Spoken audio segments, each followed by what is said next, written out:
Okay, let's try an experiment. If what you just heard resonated with you, if you believe that immigration is good, I invite you to stand. If you think that immigration is good for this country, please stand up. Now stay with me. I'm going to ask you to stay standing for a while. The stretching is good, trust me. Now be honest, how many of you hesitated, even if just for one moment, before you stood up? And not because you didn't know what you believed in, but because something in your gut told you to wait. Wait to see if somebody else would stand up. Wait to see where this was going before you stuck your neck out there. It's okay. That hesitation is normal, and it's actually faced by millions of Americans across a variety of different issues. Now stay standing, because I want to talk about the flip side of that. Because how many of you right now looking around feel a rush of confidence, standing up side by side with people willing to stand together and leaning on messages like the one we just heard? You feel it, right? I know I do. This insight, well, go ahead and be seated. I know I kept you up for a while, but thank you for that. This insight is critical to our efforts to spark a movement of millions. Not just on immigration, but across every issue that we will discuss this weekend. It's the power of strength in numbers. Because like you, over 75% of Americans believe that immigration is good. That's a record high. The problem is, right now, many of them don't know it. And it's causing them to hesitate to stand up for what they believe in. It's because the debate on immigration has been captured by the extremes.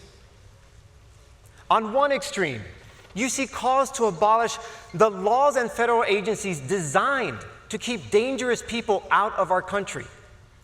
And on the other extreme, you see calls for massive cuts to legal immigration and closures at the border. They say that giving opportunities to immigrants means taking opportunities from Americans, even though the evidence says the opposite. This is what Brian described. Extreme groups swooping in to exploit the fears of people who feel left behind. They only represent a small minority of the population, but their voice, it's the loudest. And it's drowning out the millions of people who believe that immigration is good, threatening the very core of who we are as a country. You saw in the opening video, only when we are an inclusive society can we be a flourishing society. And that's no less true today than it was in the 18th, 19th, and 20th centuries. But our immigration system violates this principle. And it's holding our entire country back. Our vision, we believe you should welcome everyone who will contribute and keep out anyone who won't. America can be both welcoming and secure. It's not either or. And the longer that it takes for us to realize that vision, the worse off our country will be. From a public safety perspective, if we don't find better legal pathways for immigration, we should expect illegal immigration to continue, pushing people further into the shadows, further exploiting our laws. This is what makes us less safe. And no amount of enforcement alone can fix a system that's been designed to fail. From a practical perspective, the numbers are clear. America has fewer people supporting an aging population. Our birth rates are declining. Our population growth is at its lowest point in the past 100 years. Yes, we have millions of jobs, but we have fewer people here to fuel that progress and innovation. This is when countries start to lose momentum. Just ask Japan, ask countries in Europe. They'll tell you what happens next. It's been a disaster for them. Few things threaten the American experiment, the very core of the American dream, more than getting it wrong on immigration. And it will only get worse. unless good people stand up and show a better way. That's why 1 year ago, on this stage, we said we would invest in a major new campaign on immigration. Many of you have stepped up to support these efforts. In education, you're supporting programs at Stanford and Syracuse, which are exploring innovative ways to fix the current flaws in our system. Or the program at Cornell, which is exploring a merit-based system that can work for the entire country. In business, here we are with dozens of dreamers and our partners Microsoft, ringing in the opening bell at NASDAQ to celebrate the contributions that immigrants make to our workforce. In communities, you're supporting programs like the PATH Project, which help immigrant children in fragile communities define their own path to success in American society. And in government, you've helped build a coalition that spans from the U.S. Chamber of Commerce to Unidos.us to give voice to the more than 80% of Americans who want to see a legal permanent status for dreamers. We've met with over 200 congressional offices, and lawmakers overwhelmingly tell us they want to find a solution, but that they're afraid of the extremes. And that's both Democrats and Republicans. We saw this with criminal justice reform. Lawmakers who want to get good things done are waiting for someone to show them the way. This group can make that difference. But to change the dynamic, not just in government, but across society, we have to fundamentally change the way that our country tackles the issue of immigration. And we can do it. We can do it if we spark a movement of millions of people. On immigration, that means that we've got to refocus the conversation to areas where we agree, rather than on areas that divide us. Because remember, more than 75% of Americans already believe that immigration is good. The time is ripe to give them a voice. And that's what we set out to do this past October, with the first of a series of experiments designed to show the country a better way on immigration. We call it Common Ground. It's an interactive exhibit here on site this weekend for you to experience firsthand. A series of doors symbolizing the welcoming attitude that America has towards immigrants. And behind each door, participants watch a video, see a story of areas where we have common ground on immigration, like the one you just saw with the presidents expressing their shared values on immigration. We launched this first in Miami. So let's take a quick look at what we found.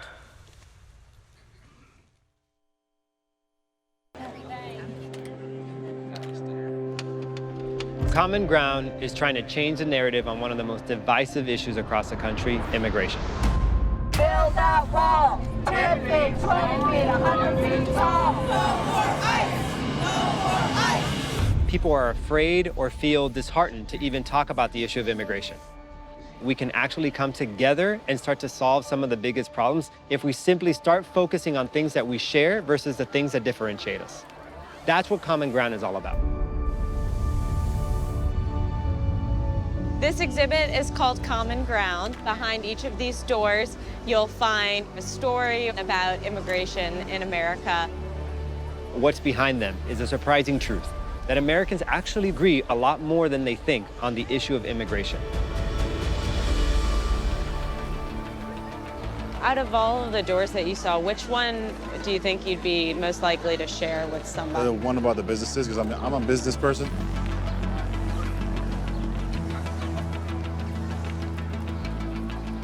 I feel like immigrants have a lot of tenacity and kind of want to make something of themselves and work harder just to get it because maybe they didn't have the same opportunities in their country.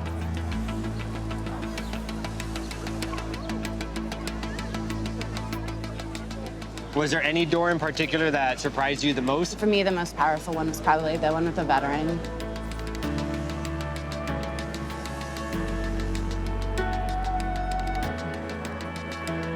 He had defended our country and then died.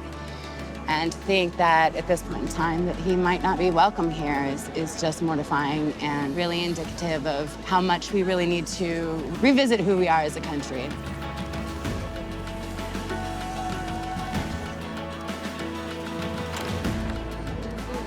Did you cry?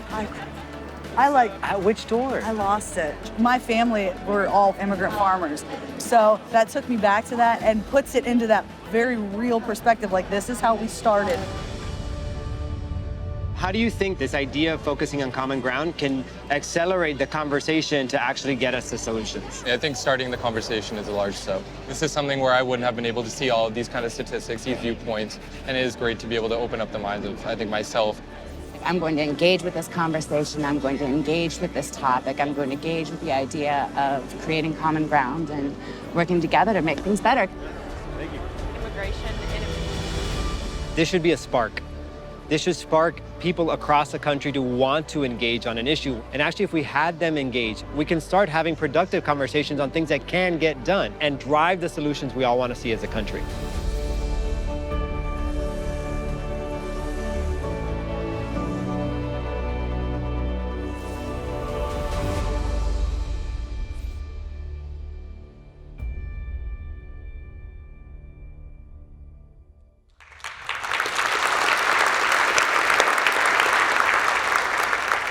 When was the last time you saw a conversation on immigration like that? I mean, it's pretty incredible, right? This is exactly the kind of spark that can ignite a movement. For people to realize that they are not alone, that they have strength in numbers, and that there is a better way. After that Miami experiment, the requests started to pour in from others who wanted to bring common ground to their cities, to their events. Now we have plans to go to Denver, Austin, LA, Charleston, Oklahoma City. We're going to both the Republican and Democratic national conventions through a partnership with the National Association of Manufacturers. We're going to South by Southwest, the nation's premier gathering for tech, film, music, and innovation. 75,000 people are expected to attend, and they're going to have the opportunity to experience common ground firsthand. And many of you are stepping up as well. Stand Together partner Dr. Oz is partnering with the Ellis Island Society to bring common ground to New York City.